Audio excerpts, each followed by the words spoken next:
Le peuple tchadien et la République du Tchad ont un nouveau président démocratiquement élu le 6 mai 2024 et confirmé par le Conseil constitutionnel 10 jours plus tard.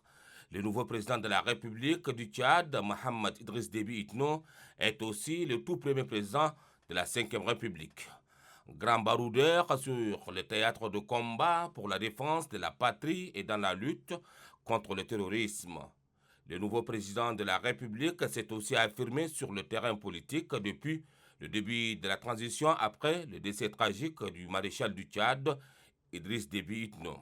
Doté d'une grande vision du rassemblement de tous les Tchadiens, le président de la République a toujours été le chantre de l'unité nationale, de la cohabitation pacifique et du vivre ensemble. La volonté de faire du Tchad un havre de paix et un Eldorado économique lui est chevillée au corps depuis qu'il a décidé de troquer son treillis contre le costume d'homme politique. De l'organisation des pourparlers de Doha jusqu'à l'organisation du dialogue national inclusif et souverain, Mohamed Idriss Déby Itno a su avec brio réunir les Tchadiens de tous les horizons autour d'une même table pour jeter les bases d'un Tchad réconcilié, un Tchad nouveau résolument tourné vers le développement économique et social. Dans la foulée de sa gestion de la transition, il a su faire des sacrifices pour que certains politico-militaires et opposants politiques regagnent les bercailles afin de participer à la gestion de la chose publique. Bref,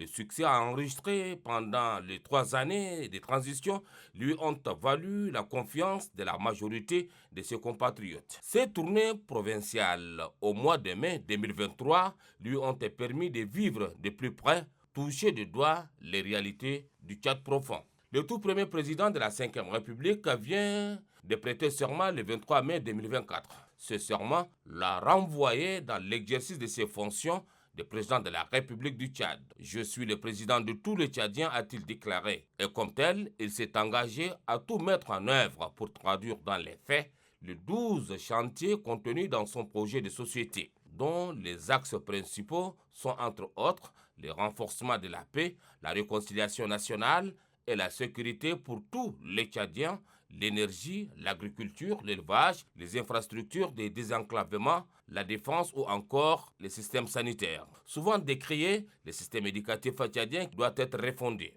En ce qui concerne la jeunesse et le sport, un plan ambitieux sera battu. Doté de courage et de perspicacité, l'ancien soldat meneur d'hommes en treillis mènera certainement, et ce, avec dextérité, le bateau Tchad à bon port au cours de son quinquennat qui commence, avec la contribution de tous les Tchadiens bien sûr.